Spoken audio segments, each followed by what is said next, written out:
System initiated. His brother Michael is also satisfied. Welcome to Afrogenesis Artificial Intelligence. In the heart of Kikuyu, Kenya, two self-taught innovators have achieved a groundbreaking feat.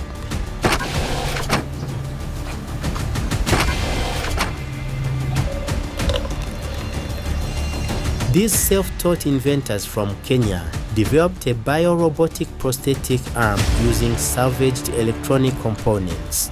Their device uses a headset receiver to capture brain signals, converting them into electrical currents that control the prosthetic limb.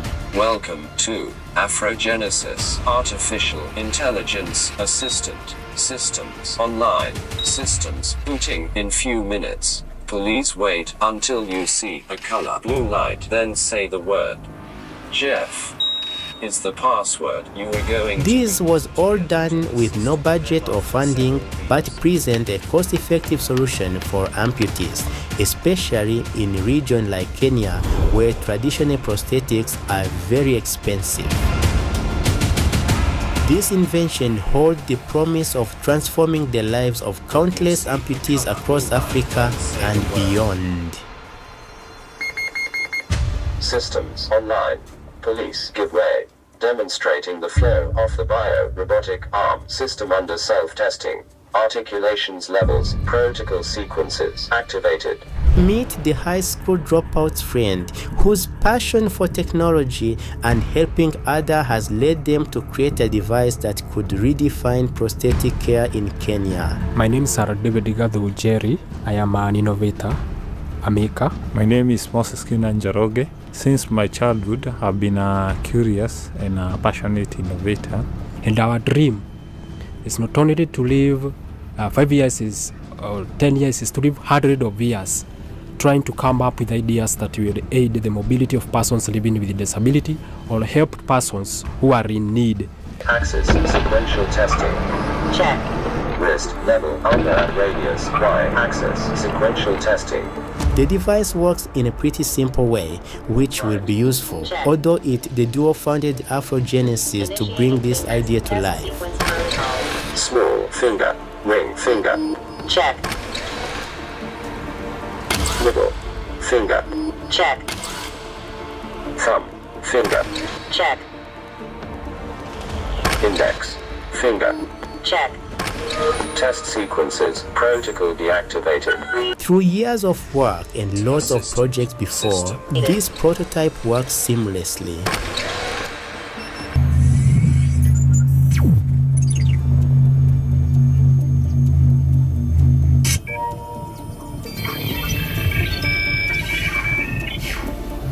Afrogenesis, Gathu and Kiuna.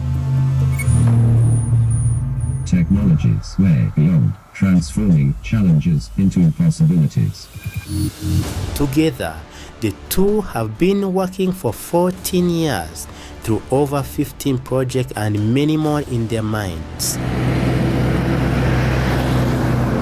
Right now, I want to explain to you how we can tap the signal of the branchioradius muscle.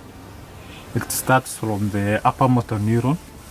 It then goes, an action potential starts from the upper motor neuron after you have thought of how maybe to grab something. Starts from the upper motor neuron down to the lower motor neuron. Through the spinal tract, the action potential travels through the T5, T6 to the branchial plexus.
This is upper limb by robotic arm that uses brain signals to operate. This device mechanability deploys 8 degrees of motion. That is, it can rotate along the shoulder level, along y-axis, and x-axis, elbow level, along y-axis, and even x-axis. It has ability to twist the wrist or wrist pronation. It has ability to hold and release.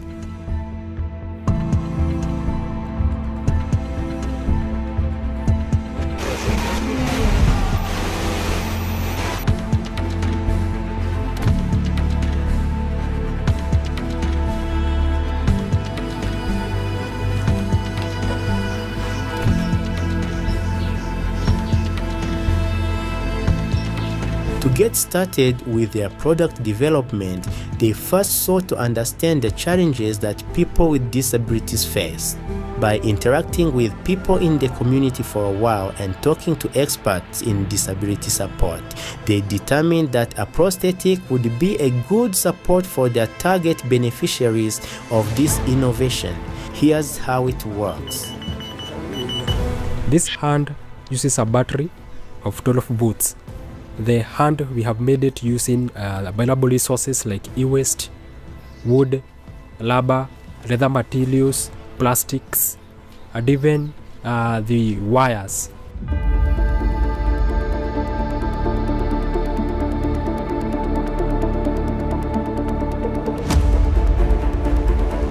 Their goal is simply to help people living with disability live normal lives. Here's how the device works.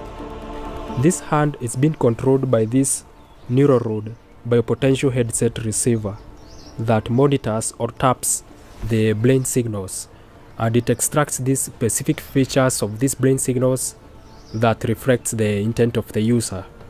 The arm, that is, from the intraparenchymal single neuron units.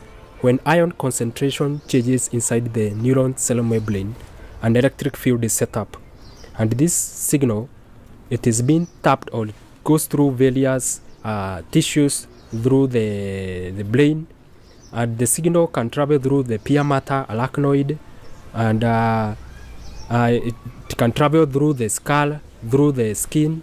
Then this gadget taps those transductions of those ion currents that are or electrical wave that the brain is releasing.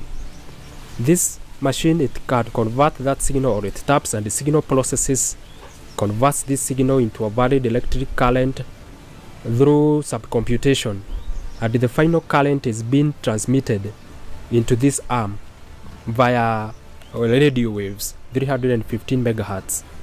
Those signals, they go into the biomechatronic hand or the arm operating system. Then they are being aligned in a way that they will be converted to come to become a current, a valid current that will drive linear motors. These linear motors will drive the arm, and they will close and open, making the whole hand to pick as per how you are thinking, as per how you are controlling it, using your intentions.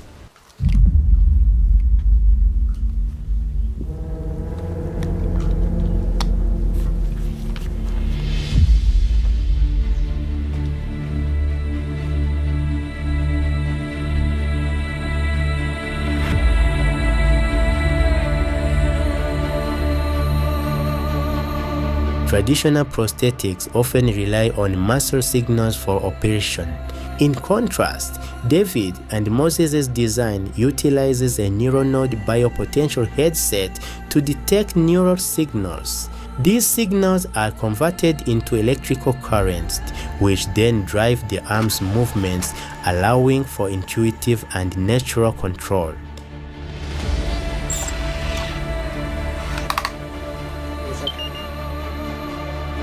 Shoulder level X-axis articulation. Elbow level Y-axis articulation. System initiated.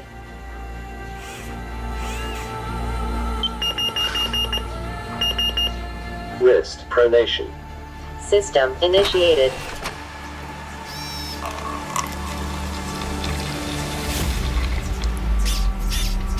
This innovation enables users to perform daily activities with greater ease, from operating electronic devices to managing household chores.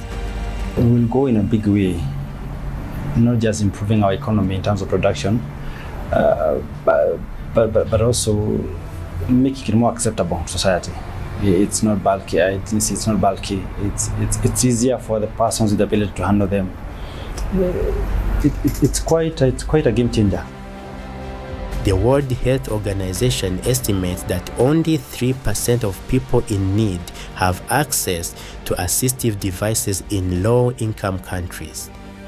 In Africa, where over 16 million amputees reside, the demand for affordable and functional prosthetics is critical. David and Moses' innovation not only addresses this gap, but also showcases the ingenuity emerging from the continent. Story of a Nigerian man who is trying to make the industry more inclusive. Mr. Amanam, a sculptor from Nigeria, is also tackling issues with disability in Africa and has made significant strides in prosthetic development. His brother Michael is also satisfied and much happier with the hand his brother created for him. Mr. Amanam specializes in creating hyper-realistic prosthetics that match the skin tones of black amputees. His goal is to provide aesthetic solutions that restore confidence and identity. These efforts are part of a broader movement to provide affordable and effective prosthetic solutions to those in need. My passion was to be an aeronautic engineer, and what I was always dreaming is to become a pilot or a designer. If I would fail to be a pilot, I would become an aeroplane designer.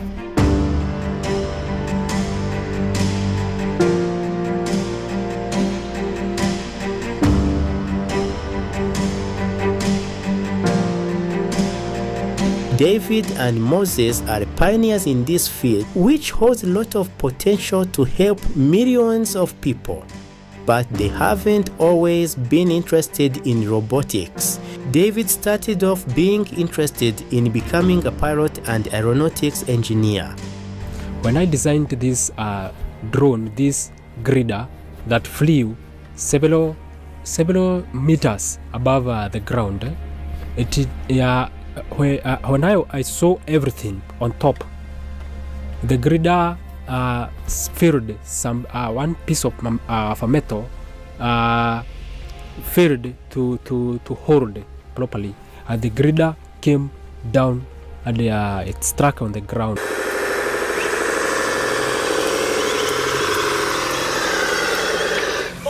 While that didn't turn out well for David, he did make some cool things from that passion. Take this drone that he designed. And from there, I realized that is so dangerous. And I thought, if I want to continue to be a pilot, it is not this way, but to try something else, different. And the idea of becoming an aeronautic engineer, it went there, and it got off my mind. And I thought of creating something different that will help the society rather than killing myself.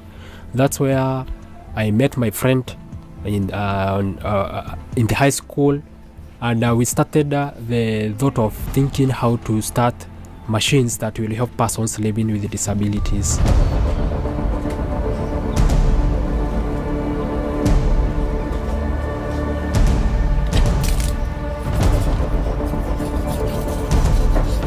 This is what led him to explore other career options, leading to his desire to help people through robotics. After primary school, I joined a high school known as Kikude, where I met my friend David. And from there, because after there was this, we had to attend to Science Congress. That's where we had the same interest, and we partake at the same project with him, where it reached the provincial level. And after that, after we completed Form 4, we decided, because our financial background in the family, it's not stable, we decided how can we start our own foundation where we'd be creating projects that will be helping people, or innovation that will be helping persons living with disability.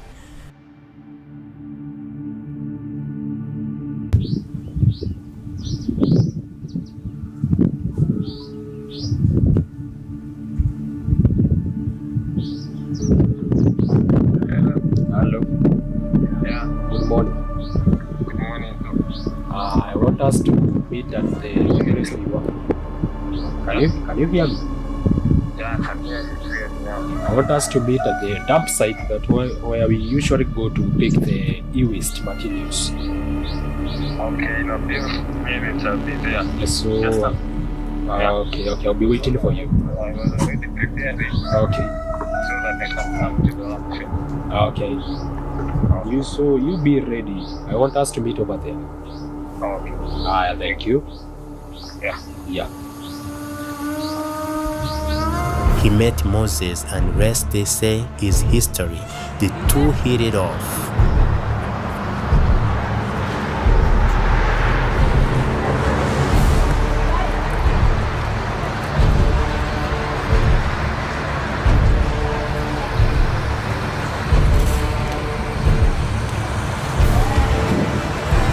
They have since worked on numerous projects. According to the duo, they have worked on over 15 projects and innovation, including this device that sanitized any item put in it. This is part of the repertoire of innovation they developed at the height of COVID-19.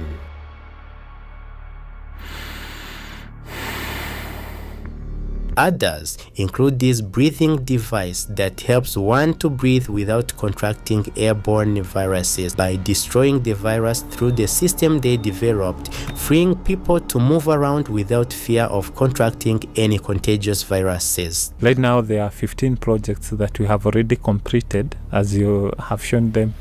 We have shown them to you.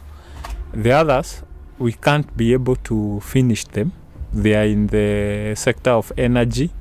We have ideas in agriculture, security, new invention that have never been invented. Also on models on how to employ the youth, new schemes that have not been invented.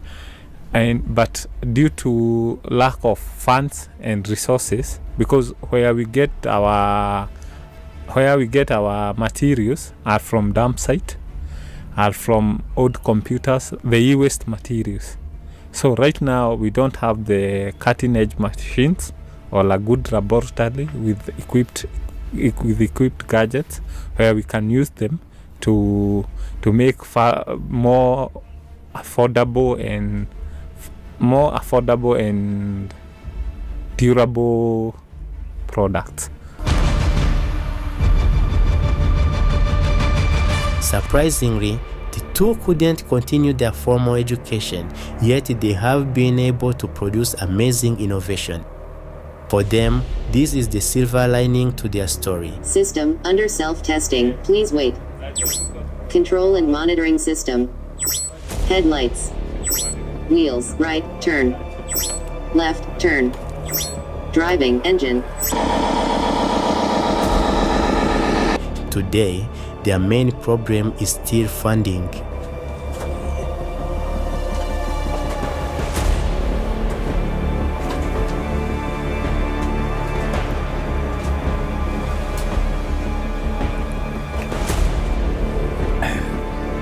The journey of David and Moses is a true exhibition, the challenge and yet also potential of grassroots innovation in solving local and potentially global problems.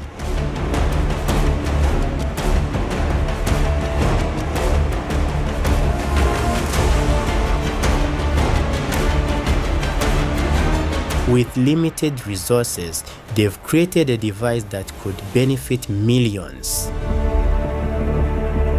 Their journey showed the true meaning and importance of supporting local inventors who are developing solutions tailored to their communities.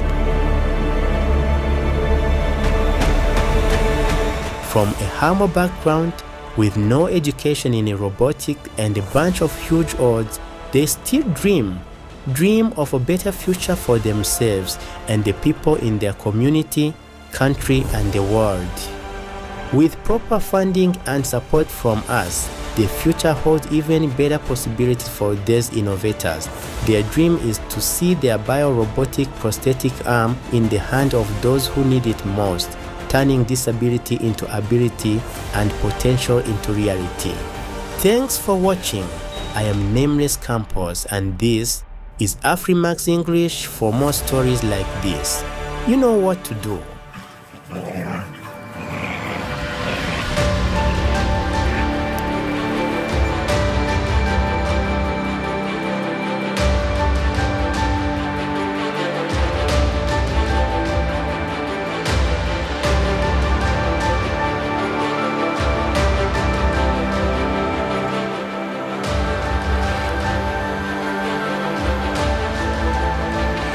Welcome to Afrogenesis Artificial Intelligence.